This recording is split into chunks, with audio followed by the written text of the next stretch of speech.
میں نے جمعے میں امیر لوگوں سے کہا تھا کہ قربانیاں کرنی تو ہے ہی، تو تم تو سارا سال گوشت کھاتے ہو۔ کیا آپ کو بتاؤں کہ ہم اس وطن میں رہتے ہیں یہاں فریج اور فریزر بڑی اس سے پہلے زیادہ بکتے ہیں۔ فریج نہیں لے آؤ، بڑی لے آؤ، چونکہ گوشت سیو کرنا ہے، سارا سال بھی تو ملتا ہے نا امیروں۔ میں نے تو کہا تھا اس گاؤں میں لے جاؤ جہاں قربانی کوئی نہیں کر رہا، ذبح ہی وہاں جا کے کر لو، تھوڑی سی گنجائش بنائیں اپنے دلوں میں۔ یہ ضروری نہیں کہ سامنے والا آپ کا شکریہ بھی ادا کرے، اپنے گھروں میں تھوڑا حوصلہ قناعت لائیں۔ حضرت عائشہ صدیقہ رضی اللہ تعالیٰ عنہ فرماتی ہیں ایسا نہیں تھا کہ ہمارے گھر کے اندر مال نہیں آتا تھا، اللہ کے فضل سے بڑا کچھ آتا تھا، لیکن فرماتی ہیں ہم اثار کر دیا کرتے تھے۔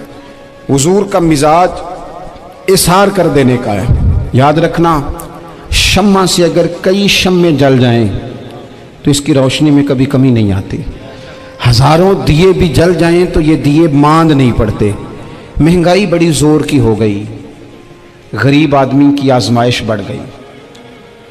ہمیشہ مہنگائی سے غریب لوگ متاثر ہوتے ہیں۔ امیروں کی تو چیزیں مہنگی ہو جاتی ہیں، وہ تو سنگل انہوں نے جمع کی ہوتی ہیں، مہنگی ہوتی ہیں تو ڈبل میں بیچتے ہیں۔ غریب پستا ہے، لیکن دکھ کی بات یہ ہے کہ ہم ایک دوسرے کا ساتھ نہیں دیتے، مقروض ذہنی اذیت کا شکار ہے۔ 3 دن ہے نا عید کے، تو ایک جوڑے سے بھی گزارے جا سکتے ہیں، ایک سے بھی۔ اکثر لوگ تو ویسے ہی عید کی نماز پڑھ کے سو جاتے ہیں، اور جو بیدار بھی ہیں وہ بھی کپڑے بدل کر کے جانور کے ذبح میں مشغول ہیں۔ ہم نے اس عید پہ کوشش کرنی ہے کہ ہماری گلی میں، ہمارے محلے میں، ہمارے دائیں بائیں تھوڑا سفر کریں، بچوں کو دیکھیں، سرکاری سکول سے نکلتے بچوں کو دیکھیں، مساجد مدارس سے نکلتے بچوں کو دیکھیں۔ ہم نہ ایک ایک دو دو کا ساتھ دیں۔ یہ جتنی سیاسی جماعتیں کام کر رہی ہیں، جن کی حکومت تھی، جن کی ہے، پتہ نہیں کل کس کی آئے گی، میں تو ذاتی طور پر ان سے پورا مایوس ہوں۔ مجھے تو نہیں لگتا کہ جتنے لوگ آج تک حکومت کر چکے ہیں، بار بار آتے ہیں یا پچھلی حکومت گئی ہے، ان کے پاس کوئی پلان ہی نہیں ہے۔ یہ تو بیچارے ایک دوسرے کی ٹانگیں کھینچنے کے علاوہ نہ کچھ کر سکے ہیں، نہ امید ہے کچھ کریں گے۔ لیکن غریب کی تکلیف بڑھ گئی ہے۔ میرے پاس 20 لوگ آتے ہیں، آتے تو وہ دعا کا کہنے ہیں، آتے تو صرف یہ بتانے ہیں کہ اس مشکل میں ہوں دعا کرنا، لیکن دوستو لوگوں کی باتیں سن کے بڑی تکلیف ہوتی ہے۔ ہم کیا کسی کی مدد کر سکتے ہیں؟ ہمارے لیے تو مدارس چلانے مشکل ہیں، لیکن لوگ اذیت کا شکار ہیں، ذہنی کرب کے نیچے لوگ آ گئے، اتنی بڑی اذیتیں کھڑی کر دی گئی ہیں۔ تھوڑا تھوڑا دیکھو، 2 کا کھانا 3 بھی تو کھا ہی سکتے ہیں نا، 3 کا کھانا 4 بھی تو کھا ہی سکتے ہیں نا۔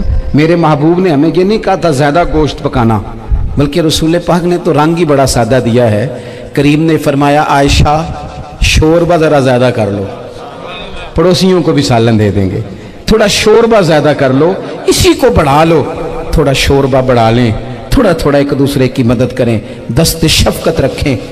گلیوں میں سنسان لوگ، اب تو لوگ ایک دوسرے سے دکھ بھی نہیں کہتے، وہ کہتے ہیں دینا کسی نے ہے کچھ نہیں، اور تماشا الگ سے بن جائے گا۔ دوستو ہم نے خود ایک دوسرے کا ہاتھ بٹانا ہے۔ جو لوگ صاحب ثروت ہیں، دیکھو ایک ہی باپ کی اولاد ہوتی ہے، ایک کو اللہ بڑا نواز دیتا ہے، 2-3 کمزور رہ جاتے ہیں، اس کو چاہیے وہ دوسروں پہ دست شفقت رکھے۔ ایک گلی میں سارے لوگ ایک ہی قبیلے کے، ایک ہی علاقے کے، ایک آگے نکل گیا ہے، اسے چاہیے وہ دوسروں کا خیال کرے۔ عزیز بھائیوں، ہم نے اس کمر توڑ مہنگائی کے دور میں، میں نے جمعے میں امیر لوگوں سے کہا تھا کہ قربانیاں کرنی تو ہے ہی، تو تم تو سارا سال گوشت کھاتے ہو۔ کیا آپ کو بتاؤں کہ ہم اس وطن میں رہتے ہیں یہاں فریج اور فریزر بڑی اس سے پہلے زیادہ بکتے ہیں۔ فریج نہیں لے آؤ، بڑی لے آؤ، چونکہ گوشت سیو کرنا ہے، سارا سال بھی تو ملتا ہے نا امیروں۔ میں نے تو کہا تھا اس گاؤں میں لے جاؤ جہاں قربانی کوئی نہیں کر رہا، ذبح ہی وہاں جا کے کر لو، تھوڑی سی گنجائش بنائیں اپنے دلوں میں۔ یہ ضروری نہیں کہ سامنے والا آپ کا شکریہ بھی ادا کرے۔ حضرت عائشہ صدیقہ رضی اللہ تعالیٰ عنہ، اماں جی ایک کنیز رکھی ہوئی تھی، حضرت عثمان غنی نے دی تھی کہ آپ کی خدمت کریں گی، تو وہ کنیز کہتی ہے کہ اماں جی تو میری بھی روٹیاں پکا دیتی تھی، وہ تو میرے لیے بھی کھانے کا اہتمام کر دیتی تھی، لیکن کوئی دروازے پہ اگر مانگنے آتا تو حضرت عائشہ صدیقہ مجھے کہتی اسے خیرات دے آؤ، تو میں کہتی اماں جی یہ کام تو لوگ دوڑ کے کرتے ہیں اور آپ یہ مجھے کہہ رہی ہیں میں کر دوں؟ تو حضرت عائشہ فرماتی جب کوئی بندہ کسی کو دیتا ہے تو وہ شکریہ ادا کرتا ہے، میں چاہتی ہوں وہ شکریہ بھی تیرا ہی ادا کر جائے، میں نے جو اجر لینا ہے وہ رب کی بارگاہ سے لینا ہے۔ تو میرے بھائی اپنی زندگی میں تھوڑا سا تو دل بڑا کریں،